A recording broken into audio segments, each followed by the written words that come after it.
أعوذ بالله من الشيطان الرجيم بسم الله الرحمن الرحيم الحمد لله رب العالمين الصلاة والسلام على رسولنا محمد وعلى آله وأصحابه وأتباعه وسلم. Okay, Bismillah ar-Rahman ar-Rahim. Assalamu alaikum, everyone. So we're reading from the words, inshallah, the 23rd word, second chapter, the third remark. And I think the link is posted already. So inshallah, we're continuing this with the third remark. So I will read the first paragraph at least to start off. In regard to his acts and deeds and his labor, man is a weak animal, an impotent creature. In regard to his acts and deeds and his labor, man is a weak animal and an impotent creature. The extent of his power of disposal and ownership in this respect is so narrow that it is no greater than as far as his hand can reach. So the extent of his power of disposal and ownership in this respect is so narrow that it is no greater than as far as his hand can reach. Domestic animals, even the reins of which have been given to man, have each taken a share of his weakness, impotence, and laziness, so that if they are compared with their wild counterparts, a great difference is apparent. In parentheses, like domestic goats and cattle, and wild goats and cattle. All right, so comparison being made between the domestic goats and cattle versus with the wild goats and cattle. But in regard to passivity, acceptance, supplication, and entreaty, man is an honored traveler in this hostel of the world. So in regard to passivity, acceptance, supplication, and entreaty, man is an honored traveler in this hostel of the world. He is the guest of one so generous that infinite treasuries of mercy have been opened to him, and innumerable unique beings and servants subjugated to him. He is the guest of one so generous that infinite treasuries of mercy have been opened to him, and innumerable unique beings and servants subjugated to him. And a sphere so large has been prepared for this guest's recreation, amusement, and benefit, that half its diameter is as long and broad as the imagination can stretch. So a sphere so large has been prepared for this guest's recreation, amusement, and benefit, that half its diameter is as long and broad as the imagination can stretch. Okay, I will pause here just to discuss this first paragraph. So like the first sentence mentions the acts and deeds and the labor of man is very basically is compared to being as a weak animal. Man is being compared to being a weak animal and an impotent creature.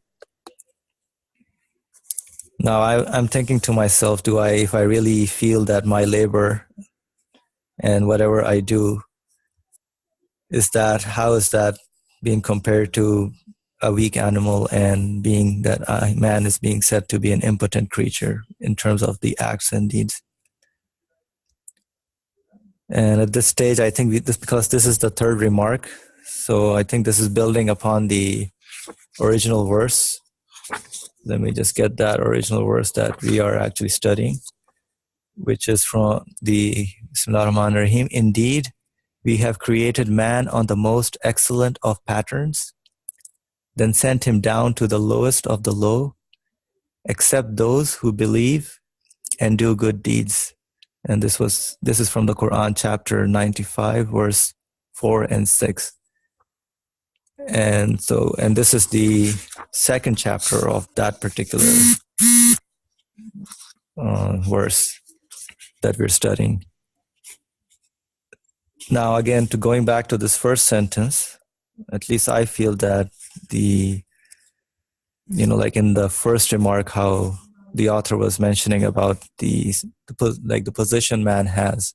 What is man actually? And if man actually realizes the needs that man needs, or he needs, or she needs, if that particular understanding is not really ingrained in us, if we don't really feel that we are needy people, or we are in need of a lot of things, like understand what our reality is, then I don't think that we can proceed in understanding what this acts and deeds and labor man is comparative to, is how it's being compared to being a weak animal and an impotent creature. So with that, if anybody can remind me or help me at least, how do I realize that man is an impotent creature and his acts and deeds and his labor is compared to that being of a weak animal? Is there anybody who wants to comment on that? Okay, I don't know if my question clear enough?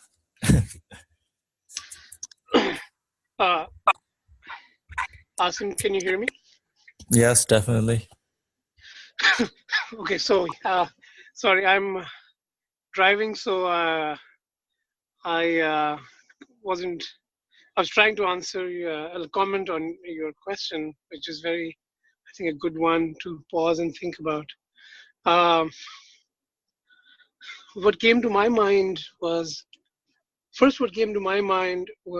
well, we talk about all these achievements that human beings as a collective, have been able to produce, whether one attributes them to God. And in fact, let's say, especially someone who says, I don't claim that my action is mine. I don't claim that other people act from their power or their own qualities, but this is all from God, all right. But as a collective, human beings, let's say, have in the causal world, so much has come about because of human action. Human beings have investigated, the universe, and they have done this, they have done that. And so that came to my mind first, because that's something that my father especially always talked about and talks about since I was young.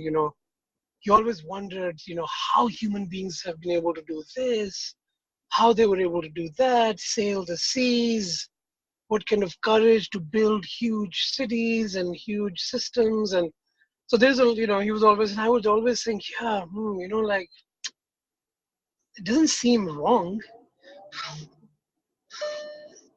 But so now when you prefaced your remarks by reminding us of needs, and so then it made me think, all that exercise of agency and doing things, to what extent does all of that, even if you add it up all together, all the things that human beings have done for, since whenever, and I bring them to my mind, and I bring them to me, and I say, how much does that, the entire, let's say, attainment of humanity, solve or address my human needs? For us, me as an individual, how much of that human beings sailing the seas and building cities and discovering electricity and all of that, how much does it address my need? And I'm reminded of a poet uh, who was very much influenced by the wisdom of, let's say, religion or Quran, who kind of had a verse that says, let there be uh, a son of Maryam, referring to Jesus's miracles. Okay, fine, there was a wonder worker, a miracle maker, son of Maryam. What am I going to do with it? Somebody solve my problem. I'm looking for someone who can address my pain.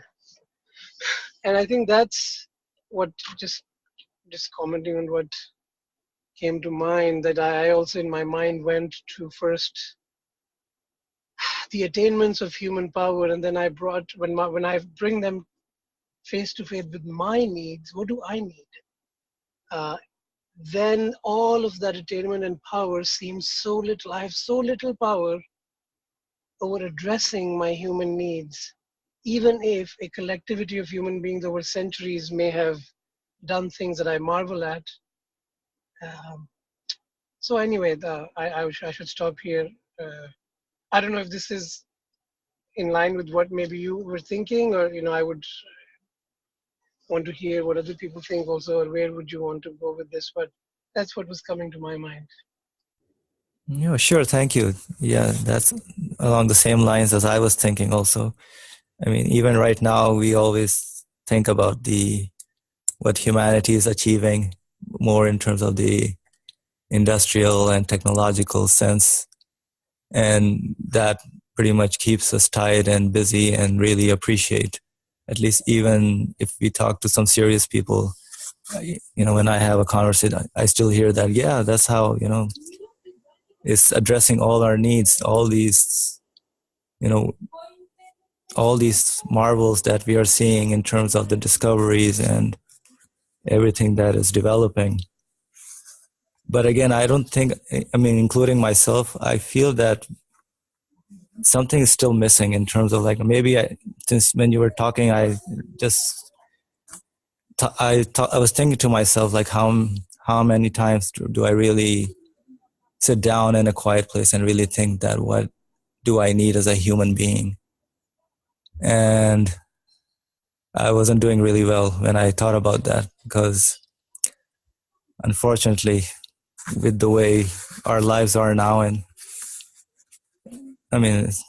yeah, the way, at least for me, I don't think I get enough time, but I need to really question this, and I will take that as an activity personally for myself, inshallah. But moving on to the subject again, to realize the human needs from a theoretical perspective, definitely, if one understands what the human being is, what they are in actuality, in their reality as a created being, when that they are in need of their existence, whatever they do, any action that is done, and when I'm walking, for instance, that action has to be created, right? So that understanding, like, I may think that, yeah, I can go anywhere I want. That's within my power. That is part of my labor and activity.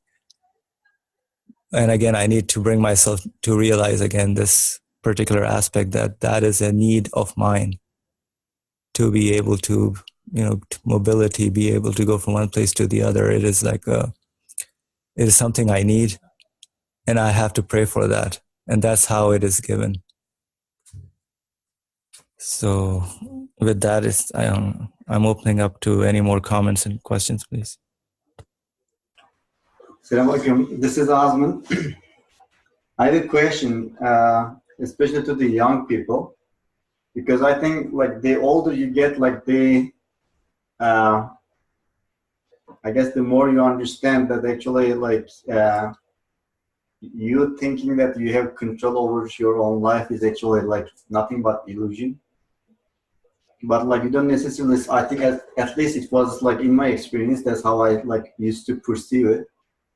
When you are more like younger, like you think that like that's not really the case. Like actually that you can actually uh, control your own life and you can make changes for yourself and for the people around you maybe.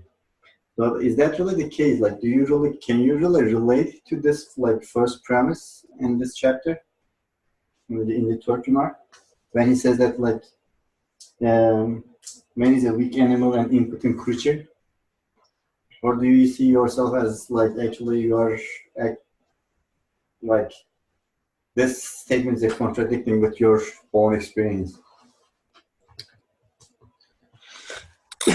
Well, as a young person, I think it is difficult to relate to it, and I would just say that. I just want to say I'm a young person. I won't answer the question, but I'll give, or maybe my answer is this. I'm sure everyone knows this or heard of this statement from Rumi when he says, yesterday I was clever and I wanted to change the world. Today I am wise and I'm changing myself. So I think that answers your question. Thank you. Osman, you have something? Does that answer? Yeah, I think there is more comments from like this end, I believe. I mean, yeah, I kind of used to think like that. That you know, I could change. Like I had power over my own life, as you said. But the older I get, I start to realize, everything's not in my hands. It's not in my control. And, but I have like potential to, at least now, push it in a direction that I want it to go.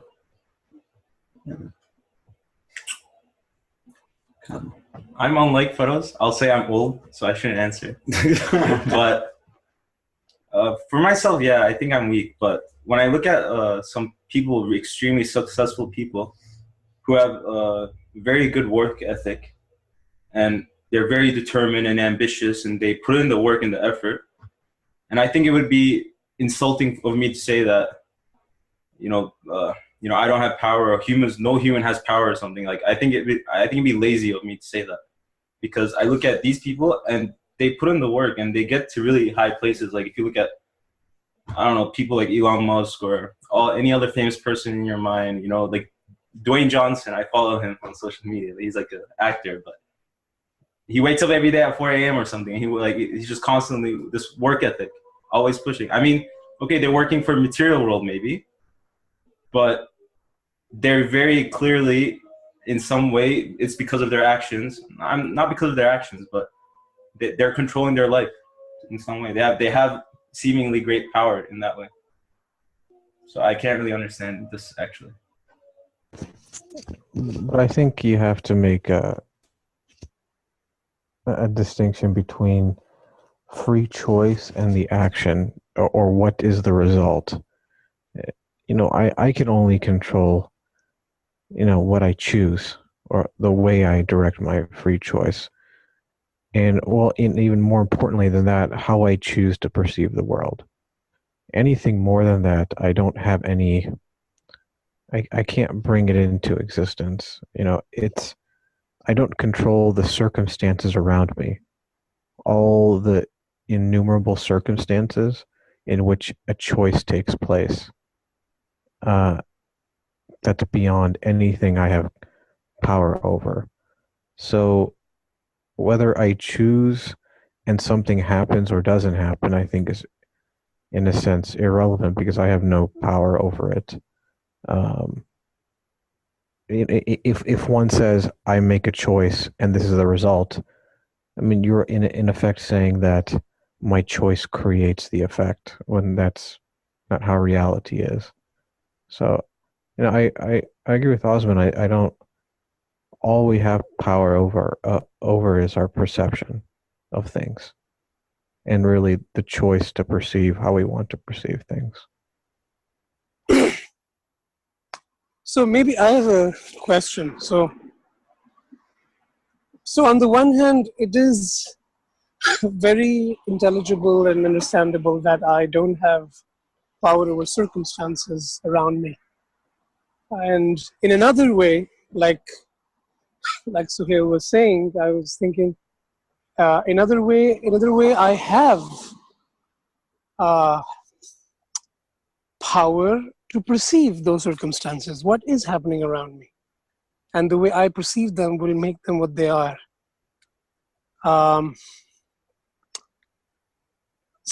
And so I think, someone with a very good work ethic, if you think about it, what are they doing? Because I don't think anyone in this conversation would argue that someone with a very, like a hardworking person is misguided. Like, just if we just describe someone as very hardworking and ambitious and trying to achieve things, because that is for example, I could say that is honesty. So for example, if you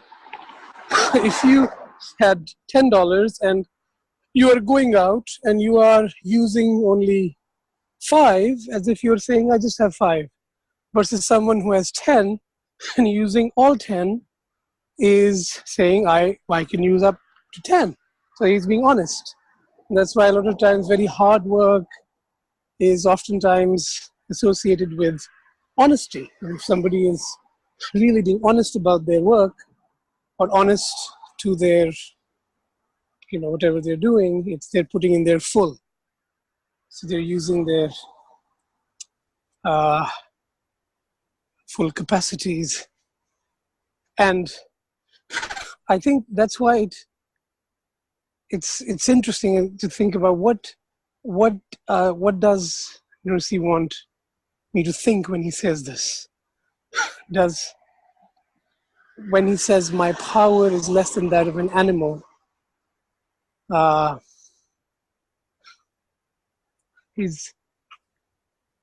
what should I take that to mean? Should I say, is it misguided for me to try to achieve, therefore, or set high goals? That's one option. Another, which I think bears more emphasis for me, is what kind of needs do I meet?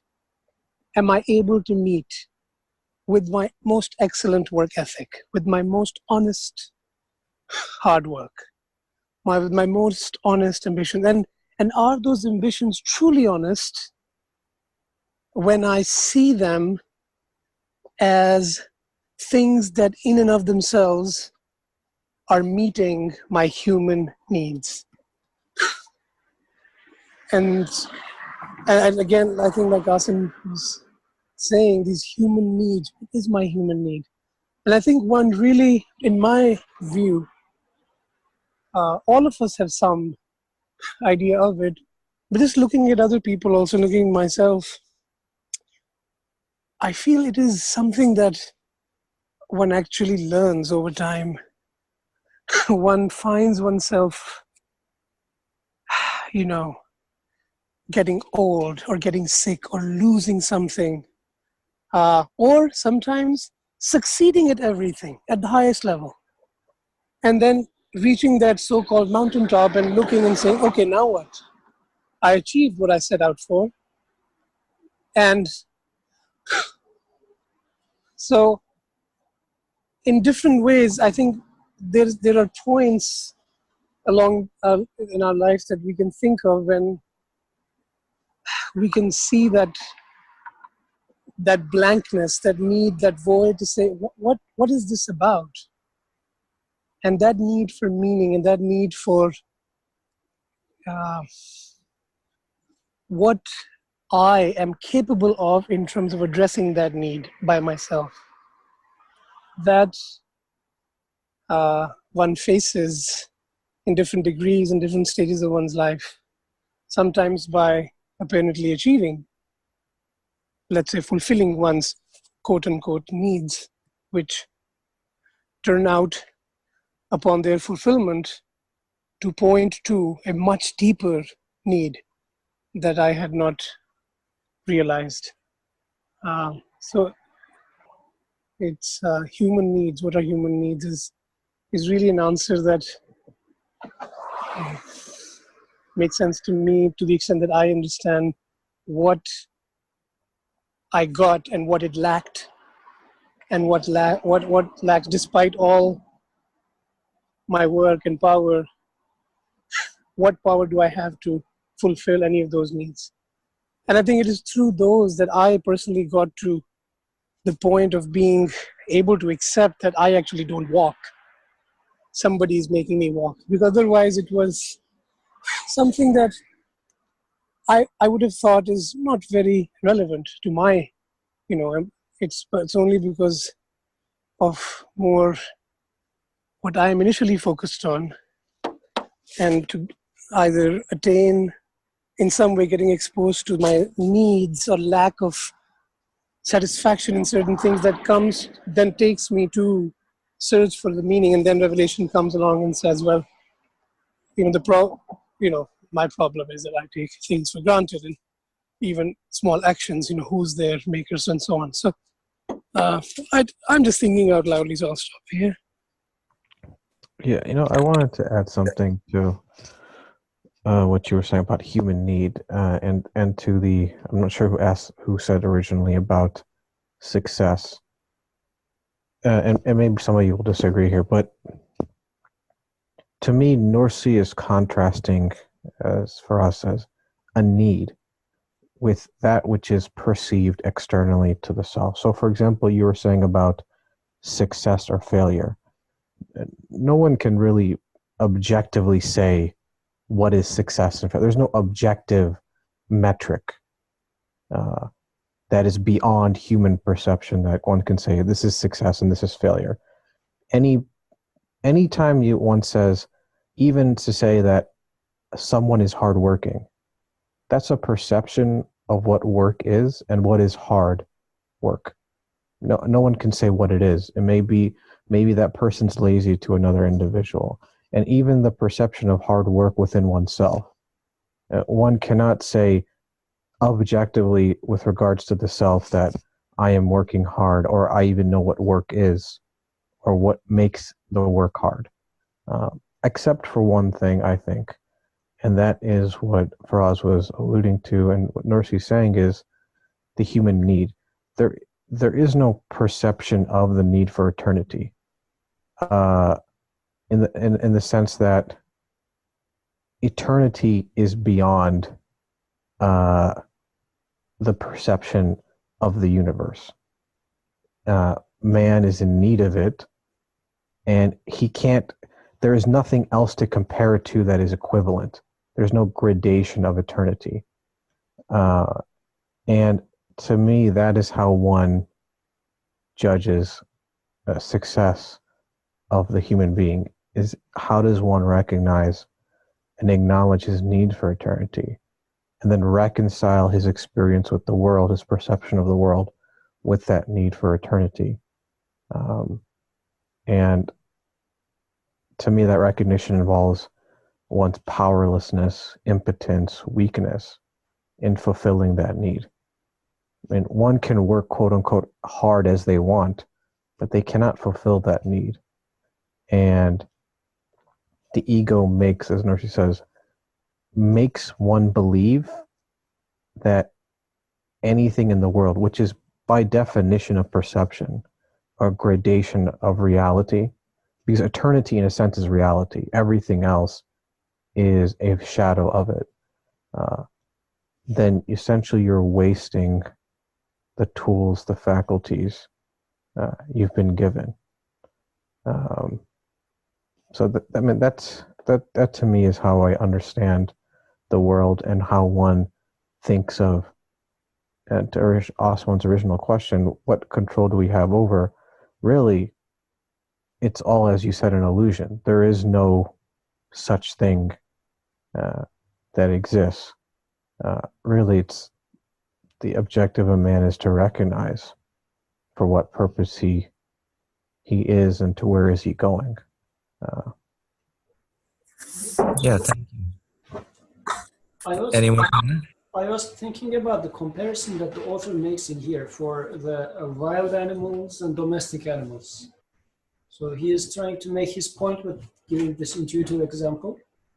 So because I guess in general, also about the first and the second remark, he is trying to make the point that certainly human has an animal aspect, but in this aspect, human is not even one of the good ones. I mean, there are much stronger animals, much self-sufficient animals out there. So in terms of that, human is one of the weak ones, especially in terms of the needs. Because for the animals that can sustain themselves, it works out for them. But for human, if I just take this animal aspect of human, human is being quite weak. So I guess the question for me in this sense is, which way do I live my life? Am I living my life in terms of my animal aspects? Or is there anything else in me? Because here he is saying that in terms of the first aspect, he is very weak. But for the second aspect, which he says as in regard to passivity, acceptance, supplication, and entreaty, man is an honored traveler. So for this second aspect, human is valuable. So maybe the question then might be how I do it, or how does the society want me to be like, or which aspect of man is being emphasized in my personal life, also in society life. Yeah, so the comparison is between the domestic animals and the wild animals, right? So he's saying that there's a great difference between the two. So the wild animals are able to take care of themselves. They do their own hunting. Whereas as opposed to the domestic animals, since they are in that position, and he says that the reins of which have been given to man, so man is responsible or takes care of these domestic animals. So similarly, man is like those domesticated animals, where man is also in need. So the difference is in terms of the needs, the realization of the needs, right? And so as a human, we need to realize, again, it goes back to realizing who we are as human beings, that we have our human needs, as we discussed before. And we have this position of that being weak, impotent, and he even has this laziness part, I guess, as opposed to being active and being able to do something that the wild animals are, in this, at least in the analogy, versus human beings more of asking and being the needy ones, where the only thing that they have, as Suhail was mentioning, was their option to choose. Yeah, so in regard to, again, continuing along the lines, but in regard to passivity, acceptance, supplication, and entreaty, man is an honored traveler in this hostel of the world. And I think, Yusuf, you were mentioning how we realize this passivity, acceptance, supplication, and entreaty. Yeah, so is there any more comment or anything else somebody wants to share over here? So if the emphasis in my world is over the power, like if my worldview says that life consists of survival of the fittest, which is prioritizing humans, or in any case the power, then human is doomed in this case, because I am really weak, I am not self-sufficient. And what happens is I just fight in order to live. So I guess this is this sort of a statement makes sense, or at least is worthy of consideration.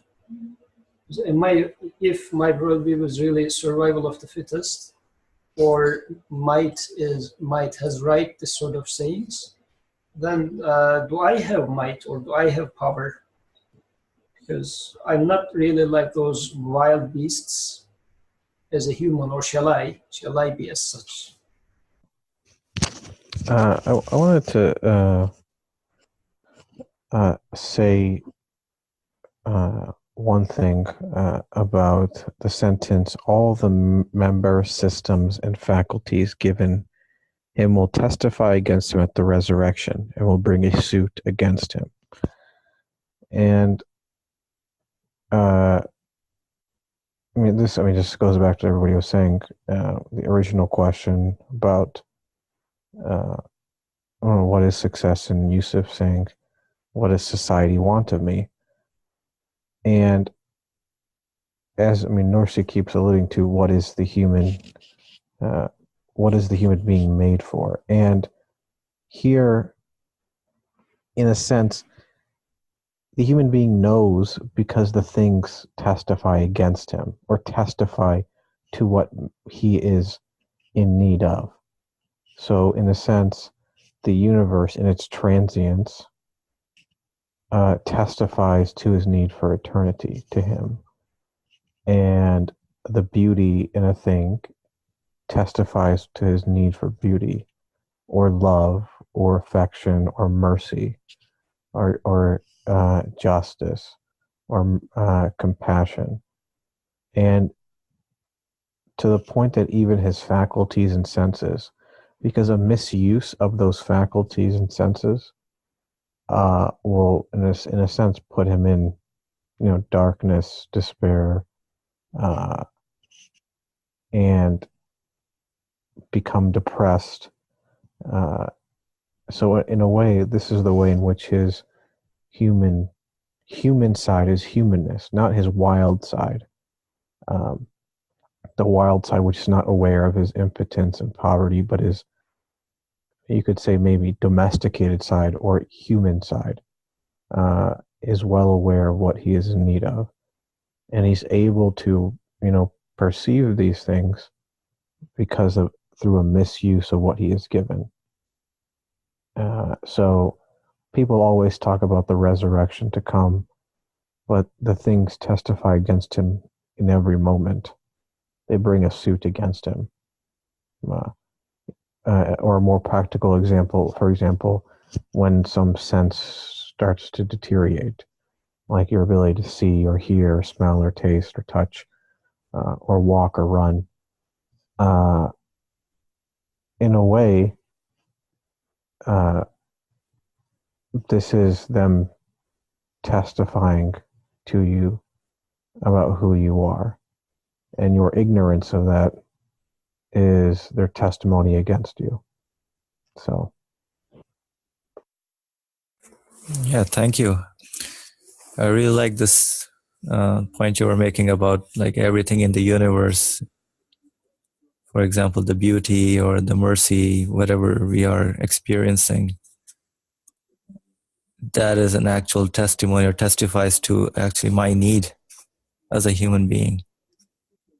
The only thing I have to do is actually I have to listen to myself, basically, with whatever I experience. And that's how I am going to get acquainted with what my human needs are.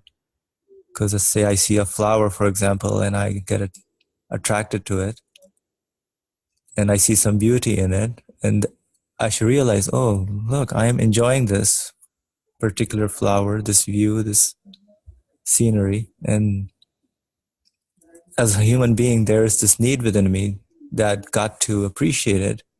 And that is the testimony, or this testifies that, hey, oh my God. Sorry, got distracted.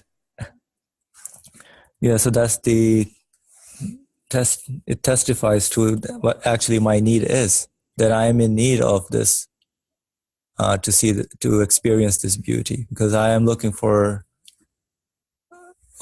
experience this for eternity. And that's a beautiful way of actually realizing what my human need is. Yeah, thank you for that. And at this point, any more comment or question? I want to say, and I'm talking a lot, but one more thing.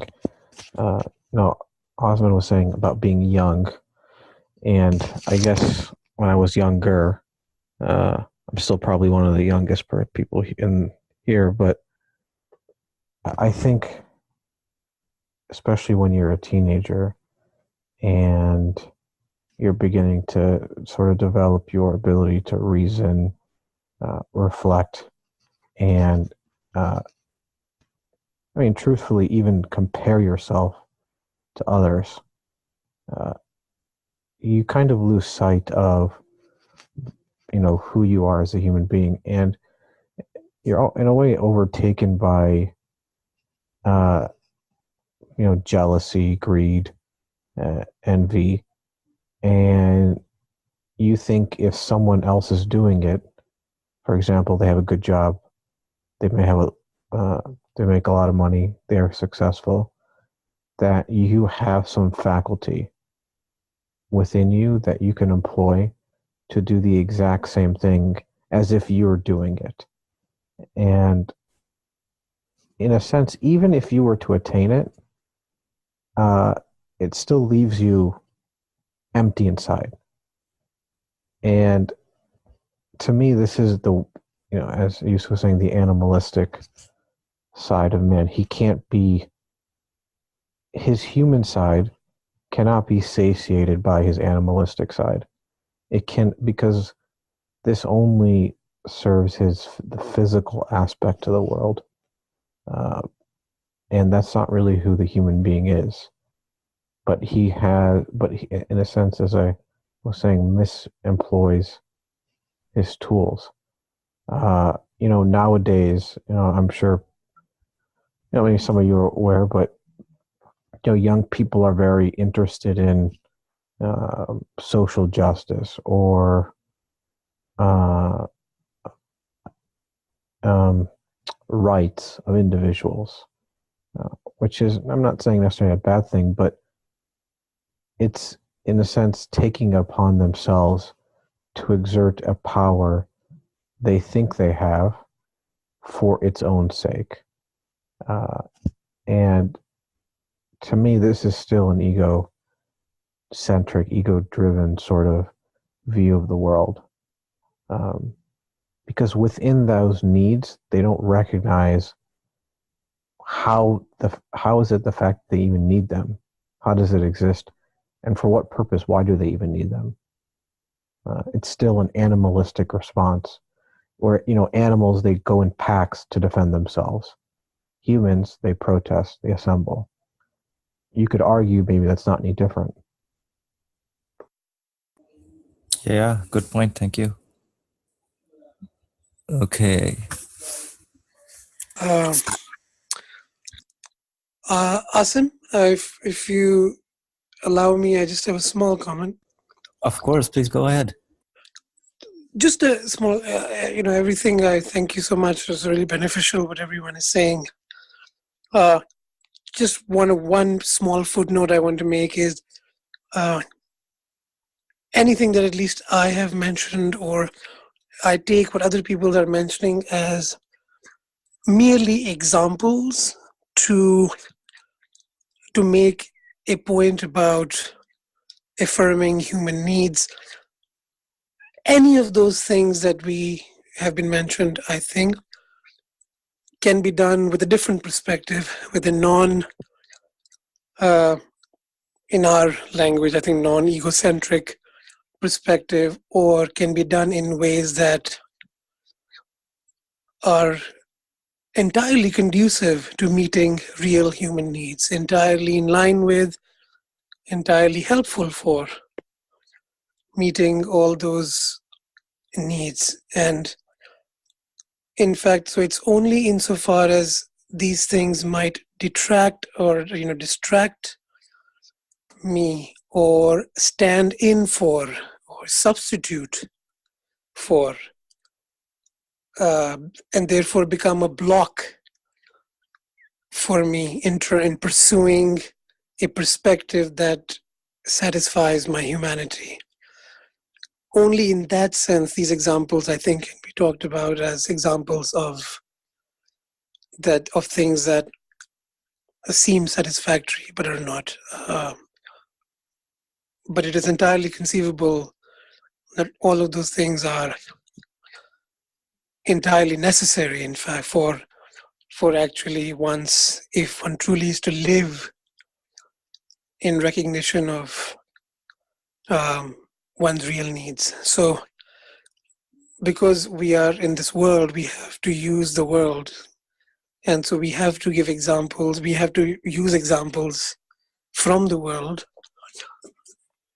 But of course, we all understand, and we all understand this. I'm not saying anything new, but just to remind myself that all of those things and none of those things by themselves are necessarily the kind of blocks or the kind of distractions that we characterize them as in our examples to make a different point. So that's all.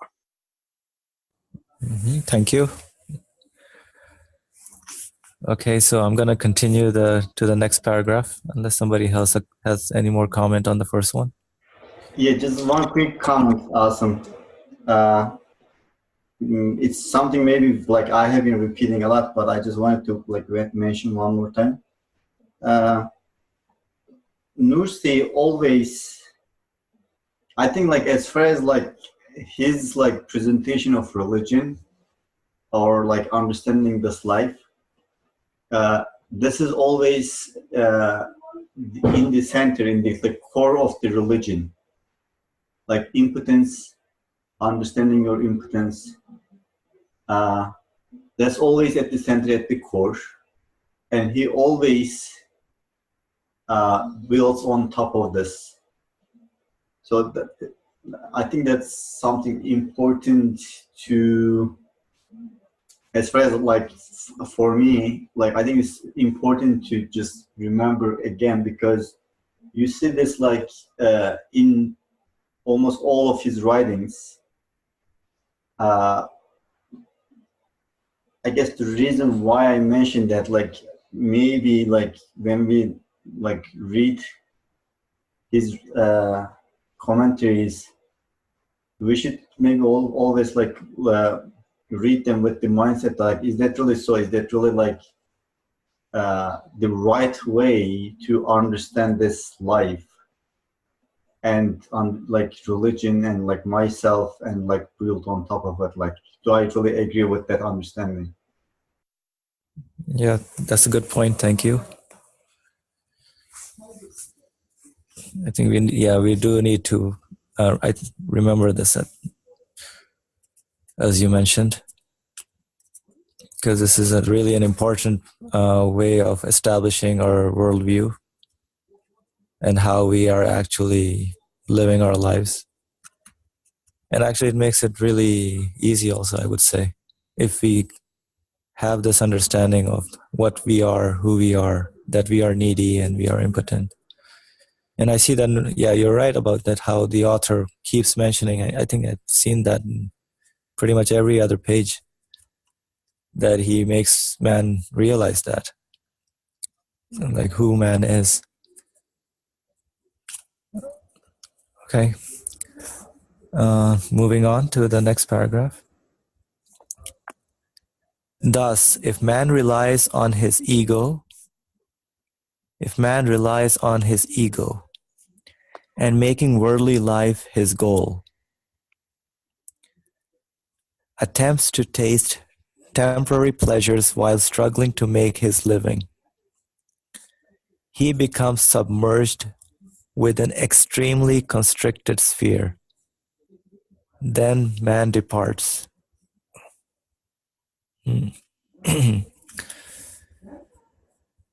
Attempts to taste temporary pleasures. Temporary pleasures while struggling to make his living. He becomes submerged within an extremely constricted sphere, then departs. Yep, that's pretty much the reality of what it is. All the members, systems, and faculties given to him will testify against him at the resurrection and will bring a suit against him. All the members, systems, and faculties given to man will testify against him at the resurrection and will bring a suit against him. Whereas, if he knows himself to be a guest and spends the capital of his life within the sphere of permission of the generous one, of whom he is the guest, if he knows himself to be a guest and spends the capital of his life within the sphere of permission of the generous one, of whom he is the guest, he will strive for a long, eternal life within a broad sphere, then take his rest and ease. And later, he may rise to the highest of the high.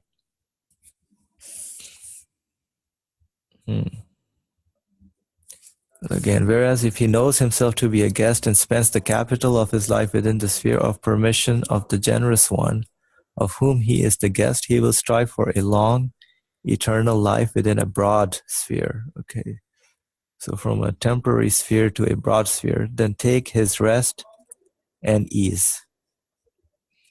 And later he may rise to the highest of the high. Yeah, so some of the things that pretty much were, again, this second paragraph starts about how we are using our, at least if we rely on what he calls ego. Basically, I think we discussed that also earlier, on being, if we think we are the owners of whatever we are doing, and we don't realize that our need actually, then it falls into this other side of human beings, which is referred to as the ego. And yeah, so, and with that, it's pretty clear, I think, from if we really look at how the way we are observing the universe and whatever is happening around us, that whatever we experience and taste, for example, the temporary pleasures.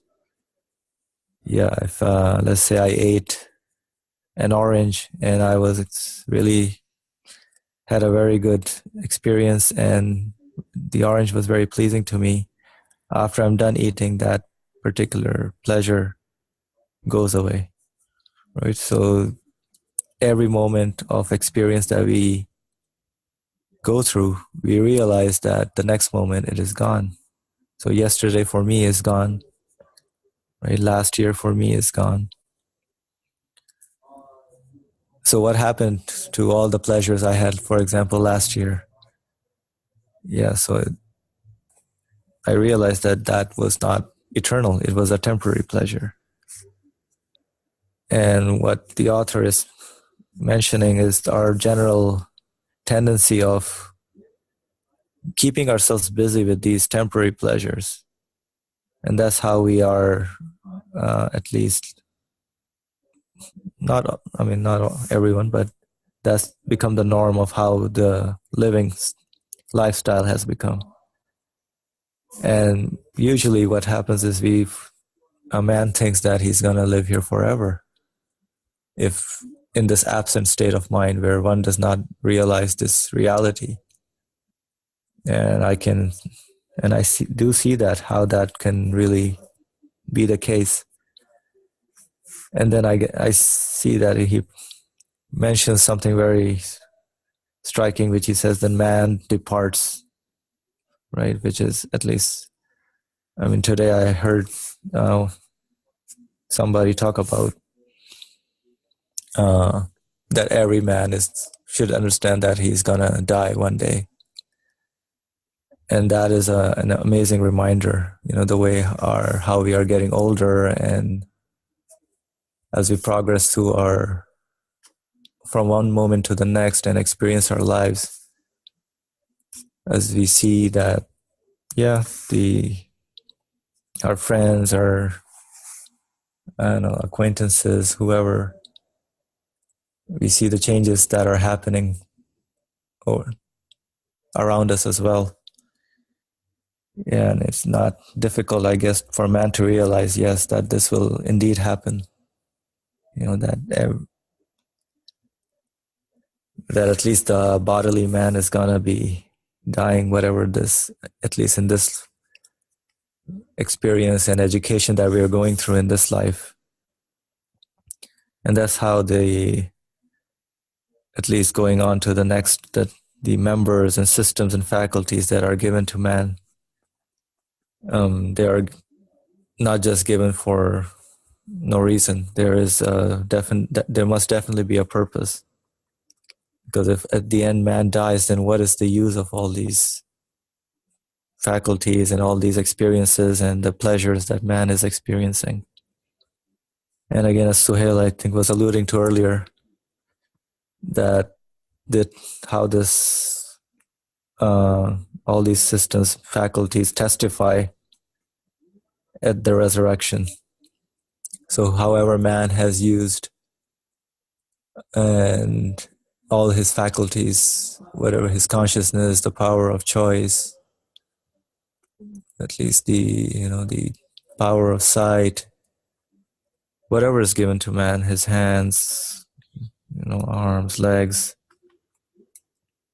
all these are faculties and systems and members, including like the human feelings, and all these have to be used in a proper way or for the right way. And at least man should be questioning, how come where did he get all these things from, all these faculties? Why is he made in that way? Right? That should prompt man to actually realize that these things do not belong to him, but they are given. And they are given for a purpose. And that purpose is at least man has to discover what that purpose is. Any comment at this stage by anyone? Yeah, this entire conversation, just kind of discussion rather, made me remember something. Today I was watching a children's show, and in the children's show it was a kind of dark comedy humor sort of thing, but there was the constant repetition of the phrase "memento mori," a Latin phrase meaning "remember that you will die." And it was supposed to be funny, and it was kind of funny, but also just a dreary realization that was constantly pointed out to the watcher. But in this paragraph, I guess, what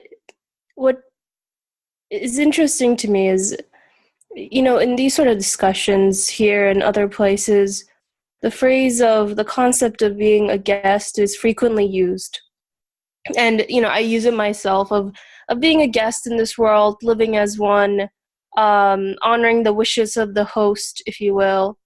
But I'm just wondering, and, maybe you guys have already kind of talked upon this, but I'm just wondering on a very practical basis, what does it mean for me to live as a guest and, spend my capital, the capital of my life within the sphere of permission of the host? How does that translate into my actions, or how do I imbue my life with that type of consciousness? What exactly does it entail? Because otherwise for me, it remains as a sort of like theoretical or intellectual truth that I'm like, yeah, I can confirm this, sure. But as soon as I leave this discussion, it's very hard for me to actually apply it onto my daily life and, quotidian struggles, if you will. So just, I don't know, any thoughts on this I think would be helpful for me. Yeah, that's a very valid question, and you're not alone. Most of us probably are. I'm included in that. So maybe for us, can you share something about that? Wow, you seem to have a sixth sense. I was thinking to say something, but you called me before that. SubhanAllah. Okay, I don't want to take too much time. I've been thinking of the word constriction. In your paragraph there was the word constriction. That's I don't right. have the text in front of me, but This world is being like a constricted sphere. And I don't know if this is something that I don't know, Aisha Noor or Hadija Beza would. It speaks to what they said. It's a very important thing she brought up. It's something that I should think about. But I think in some ways, in very small ways, not in main ways, and perhaps other people can, while I'm rambling, other people can think of a better thing to say. There's a verse in the Quran that I think about. We've created you as nations and tribes so that you may come to know one another. And it's invoked in all kinds of ways and all kinds of things, but which I don't think hold for me as important or relevant or convincing. But this idea of constriction, this constricted sphere, you see, I find myself, just to speak in the language that we all understand, so I'm not going to justify that language, wonderful qualities manifest in this world in a multiplicity of forms, and only a few of them in a very constricted way I am able to experience, I'm able to appreciate, and yet there's so much, I'm able to see that there is much more than what I myself manifest, or what, the kind of joy, the things that people find joy in, is so diverse in so many ways, and only some of which that I can experience the joy in, and yet I wish I could enjoy that too. I wish I could enjoy, I don't know, whatever, riding a camel or riding a horse, or playing music, or just looking at the sky, or how people do, all these different things that people do that manifest. If I could experience love like that over there, that is manifesting between some group of people, or the way they practice something that is manifesting some beauty, and in a way, if one sees oneself only here, and one's faculties to be used and satisfied here, then I really feel so constricted. I would never be someone who finds joy in mathematics, and yet I see people who love math, and I love people who ride animals and find so much joy in. And I wish I could experience that. But when I wish I could experience people who have a certain kind of relationship or do things a certain way. I will never be able to hear. I can't. And yet there is something I recognize to be had pleasure in. So in some sense, these multiplicity of manifestations of beautiful names that I am made to love and appreciate, and my share in them, or what I can, I can be part of one group of people, but not simultaneously also another, although there's other things that I love about it. And so those are ways in which almost that verse about how we are nations and tribes, nations really means how we are constellations of beings in which certain constellation of beings coming together manifests a certain kind of name that I can come to know as I also want. But in this world, I can't have. And so that becomes a sign for me that, you know, being a guest, and just to relate to the previous comment, is to recognize constantly how wonderful the things are, and you know how somebody is demonstrating these wonders before me that I want to share in. And so the way of recognizing that I need them and is a way of saying, yes, you are showing me that I need them, that I need you. You are manifesting this, and I can't have all of it here. And you're telling me that by making me want them but not having them, that I'm a guest here. So it's, I guess, in one word, one could say, you know, anticipation. It being a guest of a host is to, instead of disappointment at all the lacks that I inevitably experience among this multiplicity of goods that are available or can be available, and then to anticipate rather than despair that I've lost them, or to grieve over, you know, that you will not be. For example, I will never be a mother, and when I see a mother's child and a child's relationship with their mother, I feel that constriction that, you know, I will never experience that. I will never be that dad who is like that to that son. I will never, you know, manifest that sort of mercy or beauty. And so, but I want it. And so, you know, those constrictions, seeing myself as a guest of a host, to say you are actually demonstrating what I need, and I can anticipate and look to, because my capacities testify right now, as Suhail was saying, that right now testify against me if I say, okay, I acknowledge that you're there, you want that sort of beauty, but you can't have it. I'm going to deny you. You can never have it. And that capacity in me, you know, screams out, and, you know, and gets frustrated and angry and disappointed and despaired.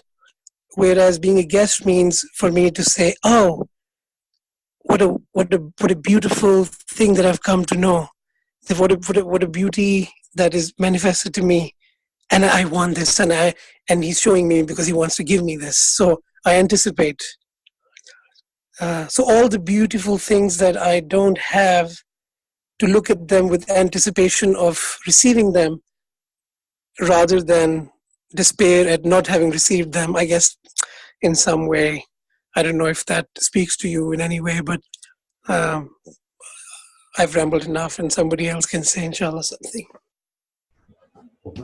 Yeah, I Question. So when, like, in our, like, daily practical life, when we go somewhere, like to visit somewhere, travel somewhere, be in somebody's house for a short period of time. So that's what being a guest is, right? So when we do those kind of activities, do we, during that period wherever we are, do we act like that we are gonna stay there permanently, like as if like we will be there for the rest of our lives, or we always have that like thing in our mind that like this is just a temporary, that we will be there for a short period of time, and then we'll go back home, wherever the home is, and act accordingly? Actually, practically, for instance, I was a student in States for 5 years, and at the end of 5th year, I bought a second screen for my computer. And a friend which knows me very well came and said that, so you decided to stay in America? And this was really the case, actually, because if I were to go back, because my school was finishing within a year, I wouldn't buy such a thing, because I was not going to carry it back to home. And if I paid, let's say $150, 1 year later, I have to sell it for $75, whatever. So it was going to lose value. I mean, it would be not a very clever investment. So I wouldn't do that. But since that I was thinking that I was going to stay here, so it was worthy of making such a investment. So I was not considering myself as a guest anymore after 5 years. And another practical example is the other day I brought my car to a mechanic for fixing, and I know this mechanic for 5-6 years. And of course, I am aging, he is aging. And we talked about the past. And he said that he made up this store, he started this shop 35 years ago. And he put a lot of effort in this place. And I said, how about your son? What is he planning? Because his son is also following his footprints, but in terms of school, not practically working in a mechanic shop. So he says, like every father, I would like him to take over.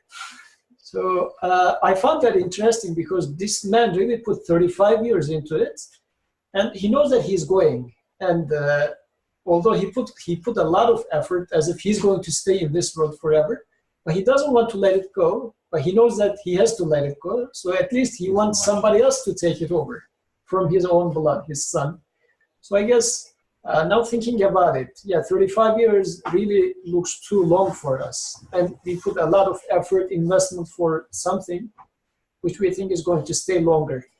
But once we come to the end of this life, we really wake up saying that, why did I do this investment? Apparently, it's not going to stay in here. And coming back to your question, when I go to a hotel, I don't put like my family pictures all over the wall or anything, because tomorrow morning I'm going to leave the room. So why shall I furnish the room which I'm going to leave within a day?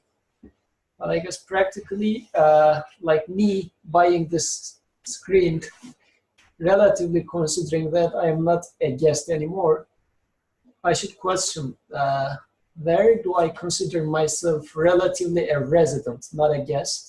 So where is home? I think that's the question, like, because that will determine like whether you're a guest here or not. And I think like I was going to ask the same question before sister asked, because I think it's really a keyword to as far as this paragraph goes, to position ourselves like in life somewhere.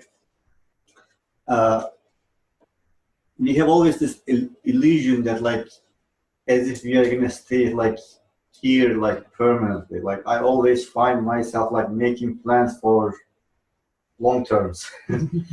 So it's like, and when I make those plans, the death is not in the picture. But that's not really the case. I mean, like by experience, observation, that like everyone like go somewhere, and there will be like one day that I will like departing from this world. So like I don't think it is like the analogy is any like different than like being a guest, like any different than like in the real life. Like our problem is like we have that illusion that we are gonna stay like here permanently. That's why we act like this is home, so we are not going anywhere. But if we can like switch our understanding to be a guest, that we are a guest here, then everything like in life, like anything that we deal with, it would be completely different from a different perspective. So, for example,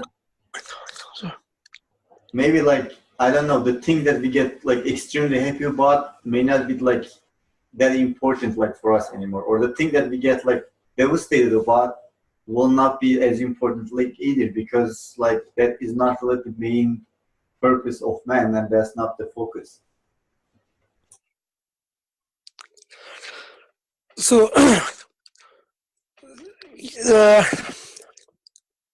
so the analogy of guest house to me is limited one, because in the analogy only the temporariness is emphasized, because in reality what we are experiencing, we want to say this is how we are created. So if I'm created with the sense of, yeah, things should last, and this is my sense, I don't know why, for example, I would call it an illusion that I want things to last. That's just really how I am. When I question, I want things to last. So it's not an illusion to me that I want things to last. And the guest houseness of this, my stay here, is not a perfect analogy, because in a better, one has to add that this is an exhibition hall.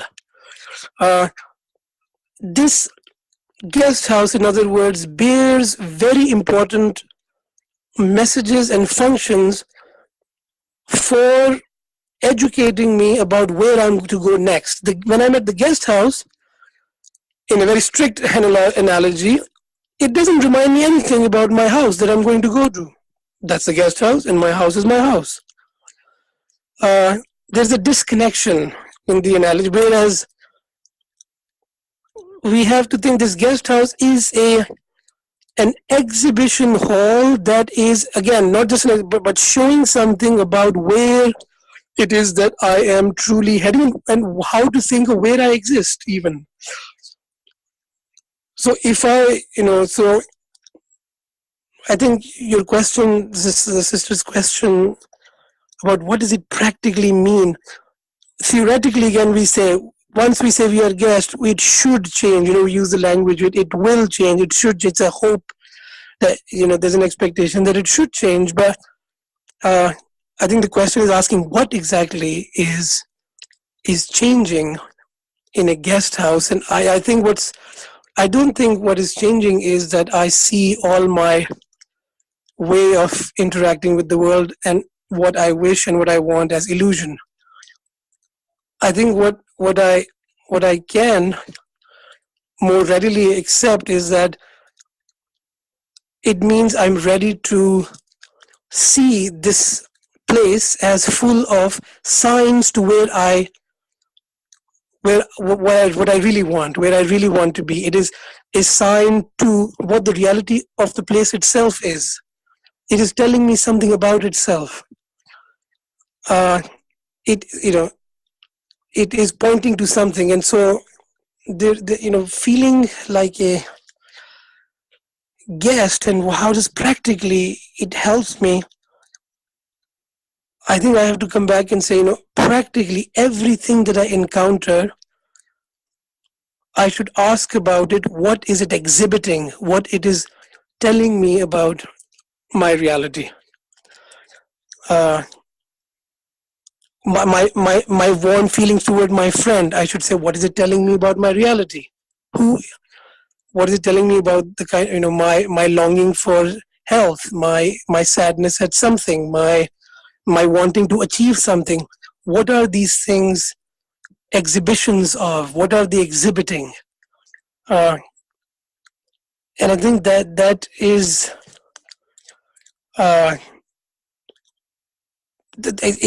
that's practical to me.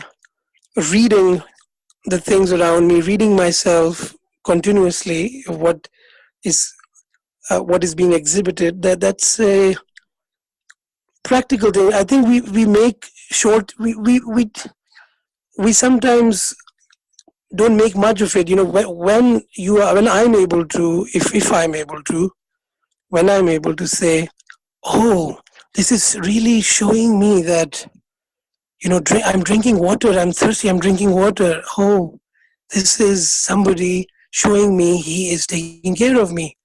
Alhamdulillah, praise be to the one who gave me this. This was my purpose. I need not discount this. This was a beautiful thing given to me. I should be pleased with it. The problem is, we always may think I'm being pleased with myself, or that's very, I shouldn't be pleased with myself. But really, as a guest, when you are not being pleased with yourself, but rather pleased with the host. And so actually to not think that my desires are mere illusions, but rather they are signs, they're pointing to something. It's a process, but the guest house, we have to take it for what it is as an analogy, and because there is, once you start thinking more, it starts to lose the function of the analogy. I think I need to make a clarification so there is no misunderstanding for the sake of the people who are listening. When I say illusion, I don't mean by that I don't mean the very experience of yourself, like including the emotions, feelings, and the yearning that like one is like searching for like an eternal permanent life. What's really illusion, or at least what I understand or how I use it, expecting this life to be the source of that, and looking for the satisfaction in this life, and expecting that all those needs and wants will be fulfilled here, which is considered as home. So apparently, like throughout the history, there's still like experience of man that like no one has stayed here, and that is the reason why like that analogy of like being a guest used like very often in many like different traditions.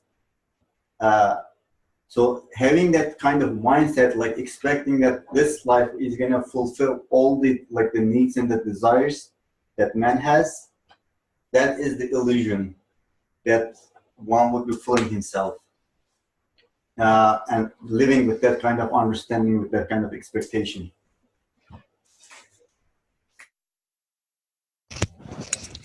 I want to say a few things about what several of you said, and to answer, at least from my perspective, practically Aisha's question. One, my only issue with, and I agree with Osman in that, and for us that the things point to something in you that cannot be fulfilled by those things. But I don't think it should be taken in, and I'm not saying anybody's saying this, but taken as a fear, because in a sense, people sometimes use fear or retribution as a means of remembrance or reflection.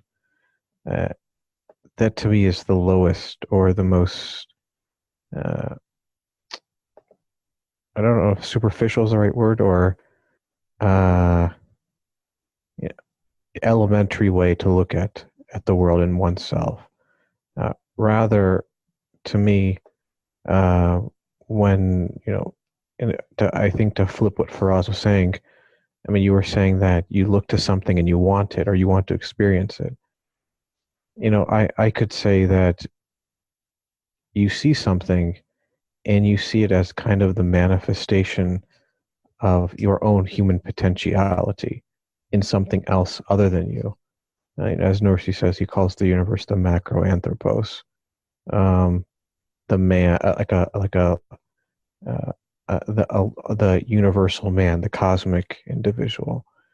And I think seeing the universe in that way also gives one recognition of who his maker is and what he is demonstrating, and that he's showing not only his qualities, but the qualities he's placed within man and how he makes it manifest in the universe, demonstrating to him who he is and what he is in need of. And it's in a sort of enjoyment. So you get pleasure. Yes, maybe you want to play music like a great musician, but you also get pleasure out of it, knowing that you look to those things as indicating a quality of the maker himself. So you get pleasure knowing that your maker has the name of all beauteous, or all merciful, all compassionate, all loving. And the only way I think to achieve, or I think the prophetic way to achieve that is, as Nursi, and Osman was saying earlier, his way is reflection, acknowledgement, thanks, and appreciation. And the first step is reflection. It's not fear, or, out of fear one remembers, reflects. Rather, in a sense, it's out of, curiosity or the misalignment of who man is and what he needs. And it only can take place through reflection. And truthfully, the way I guess the prophet reflects is he is in a way inward reflection and silence. I think, to me, it's no coincidence he retreats to the cave away from society to reflect on what things mean and who he is. At least for me personally, the more one speaks or interacts with external stimuli that take him away from this reflection, is the further he gets away from the truth. And the more he interacts with something external to himself that allows him or directs him to reflect, whether it's with other people or with the universe itself, the more he or she remembers. So that's what I wanted to say with regards to your question. I'd like to offer a different perspective real quick, a more basic perspective, because when someone, when you say guest, I think it should be, it's like the easiest thing in the world is to be a guest. It's like the most beautiful thing maybe, because you're a guest at someone's house, nothing's expected from you, your food will be provided, your bed will be provided, you don't worry about how am I gonna, what am I gonna do today, how am I gonna sustain myself, because that's all going to be provided for you. And the only thing you need to do as a guest to enjoy this is just to give the reins over to your host. You need to let the host take care of you. If you say, no, I'm not going to let you take care of me, and you try to make your own food or you try to find your own place to sleep, and then you'll cause problems. But if you just give this all over to the host and you let the host take care of you, then, let's say this host is a king maybe, then this king will let you roam over his whole kingdom and you'll enjoy everything that he can provide for you. So let's say, if I do feel hardship in this world and I'm supposed to be a guest and a guest doesn't feel hardship, then that means that maybe in some way I don't see myself as a guest anymore. Maybe I've started attributing things to myself. Like we were saying earlier, impotence is very important. You need to be able to give those reins over. It's not just about, I need to realize that, this isn't my permanent place and I'm going to go somewhere else. But even just right now, being a guest, it should give me some happiness from that, just being a guest. I want to bring that perspective. Yeah, thank you. I like that point also. Like, it's the easiest thing actually to be a guest rather than the host, because the host has to do a lot of work to keep the guest safe and sound and be entertained. Yeah, it's a good perspective. Thank you. Any other comment or suggestion by anyone? I have a question to sister who asked the question. Like, are these like practical enough? The examples that, can you relate to the examples that people talked about? These comments were very helpful. Thank you. I think everyone had a very different perspective that's still aligned with each other's. No, thank you. I just have to reflect over it. All right. So let's move on to the next paragraph. Moreover, all the members and systems given to man will be happy with him and testify in favor of him in the hereafter. For sure, all the wonderful faculties given to men were not for this insignificant worldly life, but for an everlasting life of great significance. There we go. For sure, all the wonderful faculties given to men were not for this insignificant worldly life, but for an everlasting life of great significance. For if we compare man with the animals, we see that man is very rich in regard to faculties and members. we see that man is very rich in regard to faculties and members, 100 times more so than the animals. But in the pleasures of worldly life and in animal life, he falls 100 times lower. But in the pleasures of worldly life and in animal life, he falls 100 times lower. For in each pleasure man receives is the trace, he receives is the trace of thousands of pains. For in each pleasure he receives is the trace of thousands of pains. The pains of the past and fears of the future, and the pain at each pleasure's passing, spoil the enjoyment to be had from them, and leave a trace in the pleasure. The pains of the past and fears of the future, and the pain at each pleasure's passing, spoil the enjoyment to be had from them, and leave a trace in the pleasure. But animals are not like that. They receive pleasure with no pains. They take enjoyment with no sorrow. Neither the sorrows of the past cause them suffering, nor the fears of the future distress them. They live peacefully and offer thanks to their Creator.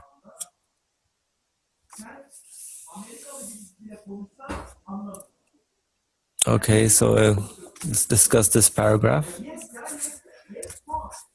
So here I think the author clarifies what these members and systems that are given to man are to be used for, like, and to use them wisely, not to waste them for insignificant worldly life, which I mean is just thinking that this world is the only thing that they have and limiting themselves to this world. That's how this world becomes constricted, if one keeps that worldview.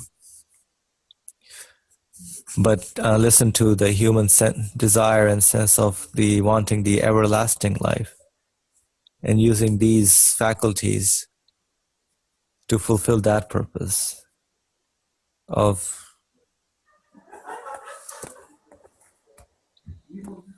okay. Yeah, sorry about that. I'm actually at a guest house. Okay. So you're at a guest house yourself. I'm really experiencing being a guest. Yes, that's right. Yeah, there is an active conversation going on in the other room. That's correct. I don't know if maybe some people can hear them. Let me actually close the door. Hold on a second. Okay. Yeah. Okay, so we were talking about all these faculties and members, what the purpose of them is. And that's in the former part of the paragraph, the first few lines. And yeah, that's interesting how the author puts it, that, you know, all the members and systems given to man will be happy with him, as if they're sort of separate things or entities, and each of them have a say, and at least they can testify.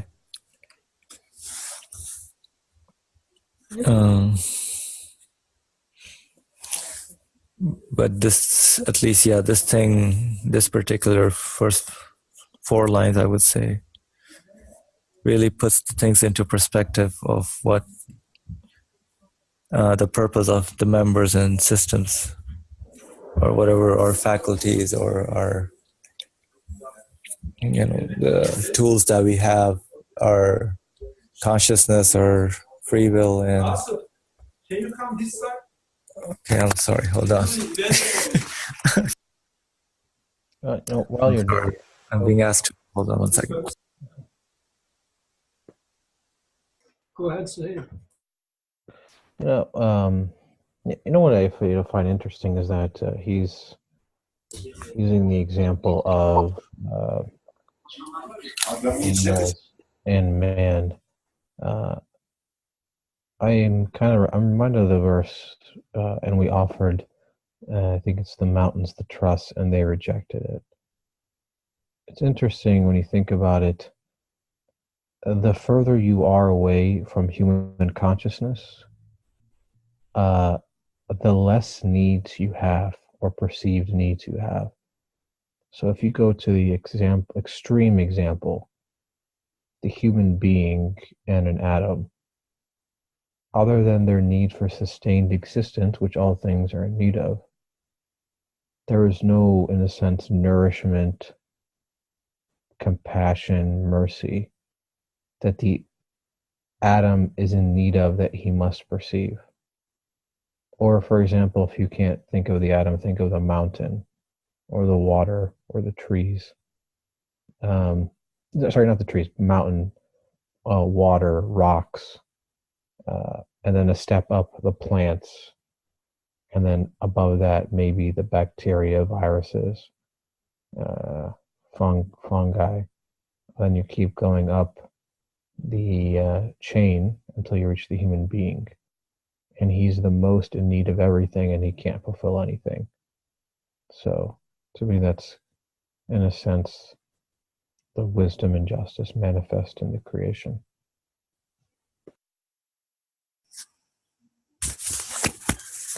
Okay, yeah, thank you.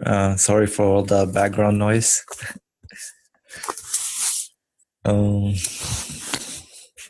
Any other comment by anyone? And I think this, he was talking about, for the first case, faculties of man is going to testify against him at the resurrection. And in the second case, the faculties of men will be happy with him and testify in favor of him in the hereafter. So these are the faculties that are given to men. There are also faculties that are given to animal in me. For example, for the friends that know me, my muscles are really testifying against me because I'm not, I'm the skinny guy which doesn't do much of sports. So this animal aspects or the faculties that are given to animal me is testifying against me, especially as I get older, my hereafter and the after aspects of my life. But for this faculties that are given to men in me, human in me, I also feel that they are testifying against me or for me according to how I use them. Because sometimes I'm suffering very deeply as I am abusing those faculties that are given to human me. And sometimes I'm enjoying immensely when I am properly using those feelings, human feelings that are given to me.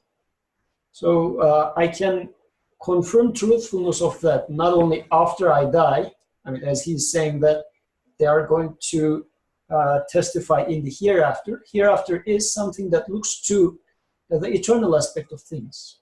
So, and here and now I can enjoy eternity. So if I abuse those aspects, human aspects for temporal things, I do suffer about it. And if I use them properly for attaining eternity, then I do enjoy them. So I can, I guess this happens right now. Enjoy the peace and the joy. Yeah. You know, I still thinking about Aisha Noor's question and what you were saying, Yusuf, with regards to how do you, it's, as you said, nice that it's theoretical, but how do you see the self within your life? And in a sense,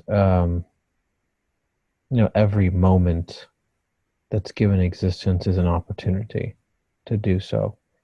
And in that same vein, Man may be, I mean, even, any individual, I myself, regretful of any moment gone to waste. You think about it, how much you have forgotten, and in a sense that gives you pain with regards to your faculties and senses, how you misused them in the past. But to me, that's why every moment is given anew. One, to give you a new opportunity, in a sense, to resurrect yourself. Not only is it a resurrection of the universe in every moment, but it's like the resurrection of the human being anew, in order to rectify himself. And in a sense, forgiveness is this. People always say, ask, the sustainer, the creator of the universe for forgiveness.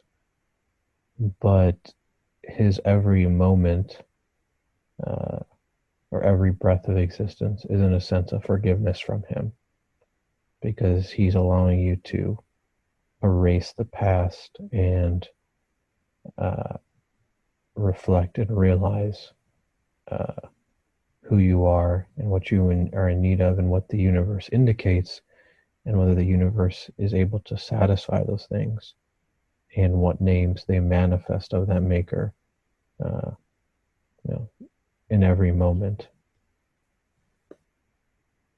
I don't know if this will be helpful, but practically sometimes over the last few years, I have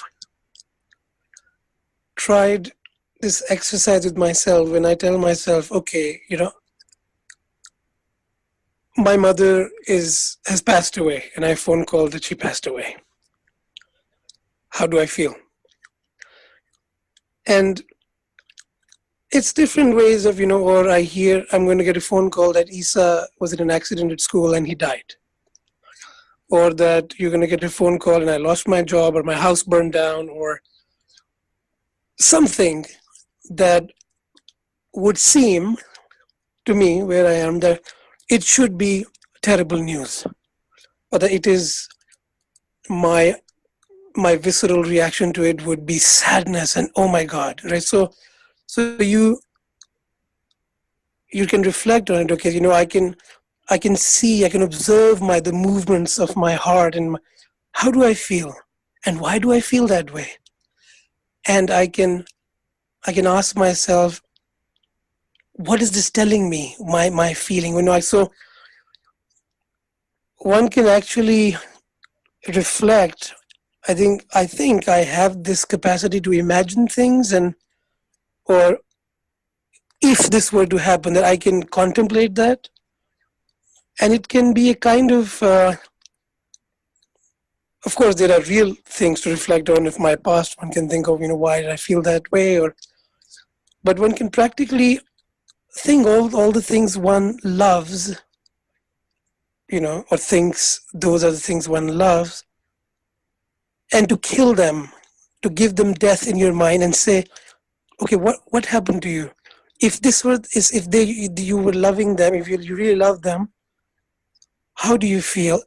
And then to move through that process, not stuck there, and to bring in the perspective that I think claims to be useful, and say, if I were to think that all the mercy and beauty and life and everything about this mother, this child, in this relationship that I value exists eternally and is not subject to death,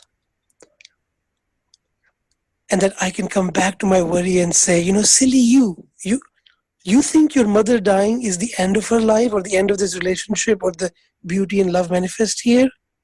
Surely you feel so it's such a morbid, and so sadness, and then you can experience. And if I am to really see that there is no death for this,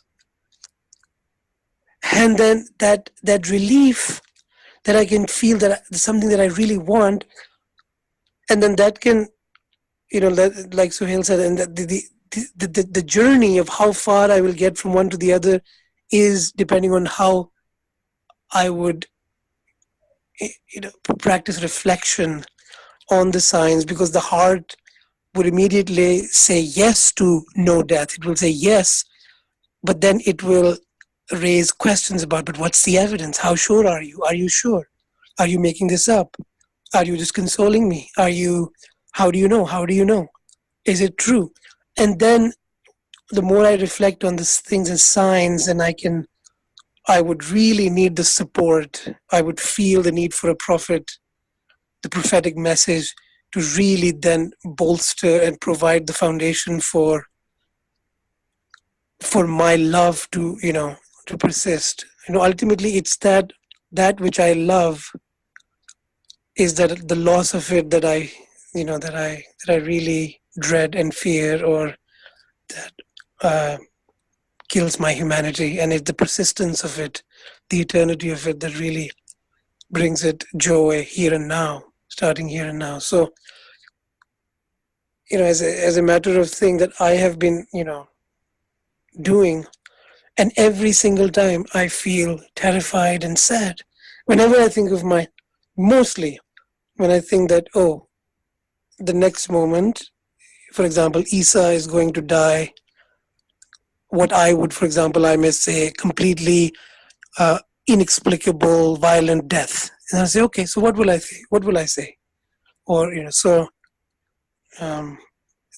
make it personal like that, to really check oneself, where am I what are the movements of my self, my soul? Then I can find out what I'm in need of, and I can practically, do this with every my moment to moment life. I think we often, in the halakas, or other people often, say that death is very important, and the Prophet always talked about death, and we should, and yet I feel a lot of my people that I'm around who even say this would yet not find it, or would find it distasteful to keep bringing up death of loved ones. And they would say, Khuda na khasta, or, God forbid this happens. Why are you thinking bad thoughts? So it's still something bad to think about. It's still like underneath there is still the idea that death is bad because it is the end of life. And so I think that's something practically I challenge myself to do, to say, how do I feel about it, and how do I want to feel about it? What is the reality pointing to, and how can I come closer to that? So this reminded me of the story of Yusuf alayhi salam and Yaqub alayhi salam.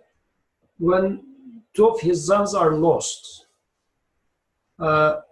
he was out of his compassion. Of course, he was super sorry, super agitated for what was going on. I guess we can relate to, and the ones that has children can maybe relate more. It is even maybe worse than death, lost child, because death, where this guy is, okay, he's gone. But for a lost child, you are also worrying about his questionable life. Maybe he is dead, but maybe alive. Or how is he now, this sort of a condition. And it certainly burns. It should burn the human. But Yaqub alayhi salam's personal solution for this problem was, فَاللَّهُ خَيْرٌ حَافِظًا وَهُوَ أَرْحَمُ الرَّاحِمِينَ. So, but the Creator is the protector, and He is the most merciful of the merciful. So this aspect, which was otherwise burned him, is being cured by some eternal conclusion, saying that He is the one that protects anyway. So was it me who was looking after him, or is it that he is lacking mercy that He is going to look after him? Or what makes me burn right now? It is my mercy, my limited mercy. But He is the one that is the source of mercy. What is burning is like your misuse of His mercy that is reflected through you. Yes.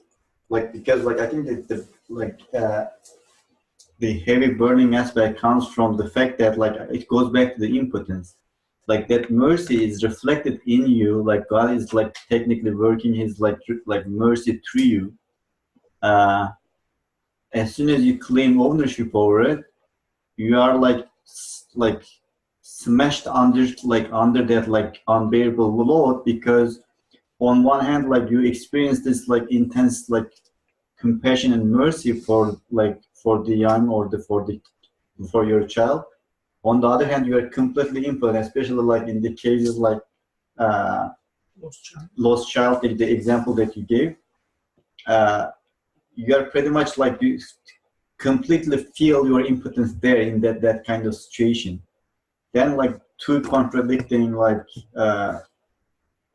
situation that you experience at the same time. Then like that's where the burden and the pain comes from, I think.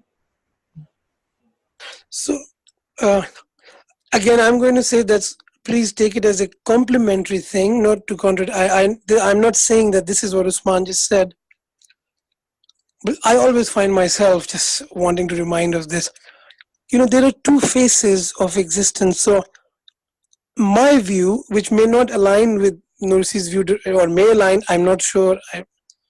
For the moment, what I feel, I can have a face that is turned to this world, that is weeping intensely, and simultaneously, at the same time, a face that is turned to the creator of that which I weep about, and glorifying him and praising him and being grateful, because I see in that agony and misery the sign of what it is indicating. So I don't know how this squares with the point that this agony is there because I claimed it as my own. Perhaps there's multiple levels of agony. So there's a level of agony that is how it is, and it's a sign, and I can be weeping to the world. And that's why sometimes I find it a little bit simplistic when people say somebody's complaining and you say, you shouldn't complain, you shouldn't complain. But complaining has, again, two faces. Somebody comes and ruins for no reason my house.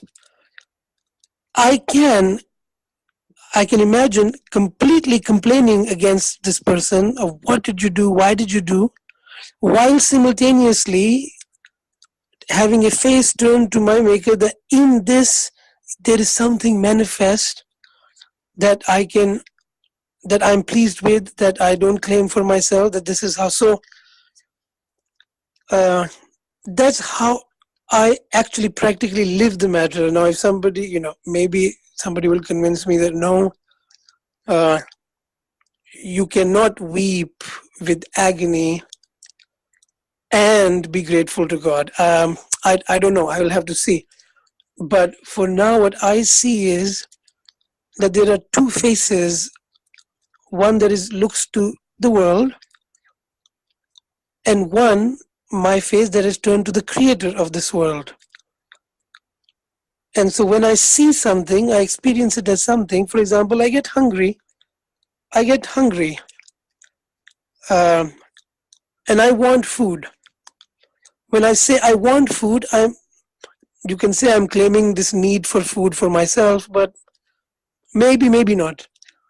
But I can be very hungry and looking for food and wanting food, and while I have this face turned towards the world, which is saying, looking for something, I have a simultaneously face turned to the creator of this and say, glory be to you who makes me look for your sustenance and provide sustenance. And I think the whole magic, or the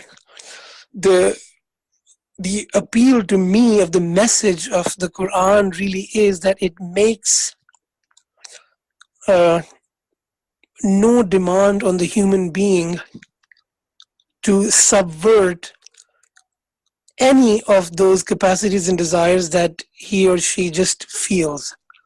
Doesn't demand that they be subverted, only demands that they be read, that they be read for their meaning, for what they're pointing to. So this is this is something that I want to bring into my practical, life and see. Of course, we are discussing. I'm not saying anyone would.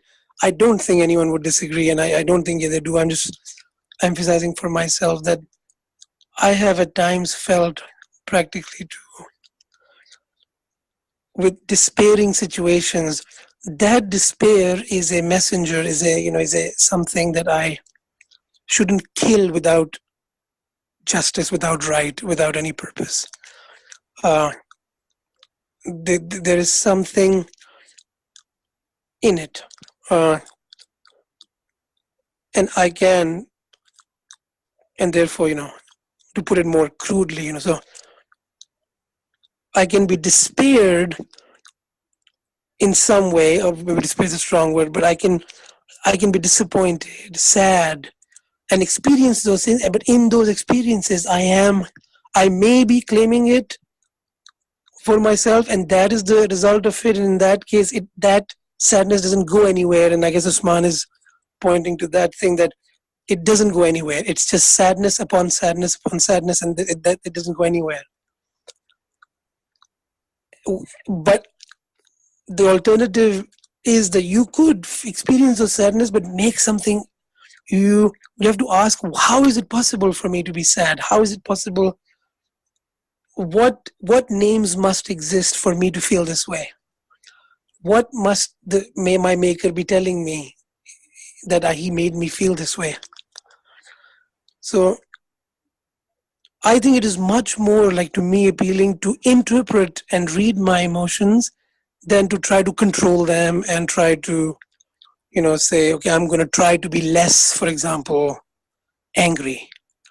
And I get into it, I'm trying to I'm going to change my personality to be this way or that way. Those, I don't know yet. I'm undecided about what the value of that would be. I want to say that the more shorter way or easier for me is to say that I can see the stamp of my maker on what I experience as I experience it. So again, not to oppose anyone at all, simply just reminding myself, as you were saying, the example of death, and imagine, seeing the lost child and the despair in it, and what. So I thank you, Yusuf, for bringing the Jacob example and what he said, and what God is teaching us about what would be the proper response. I wouldn't read it as, Jacob make a mistake first, and then it is how we find ourselves in Jacob's, and how we are to, what would deliver us also, by looking at the situation that way. So if we cannot follow Jacob in his pain, we cannot really follow Jacob in his prayer that delivers him. Yeah, thank you for sharing that. So the two phases are really important. So you do have to go through all the first phase also to realize the second phase of things. So we do have to experience the pain and question that. That's how we can realize and experience the the mercy and the qualities that we are all looking for. سبحانك لا علم لنا إلا ما علمتنا إنك أنت العليم الحكيم. آخر دعواهم الحمد لله رب العالمين. الفاتحة.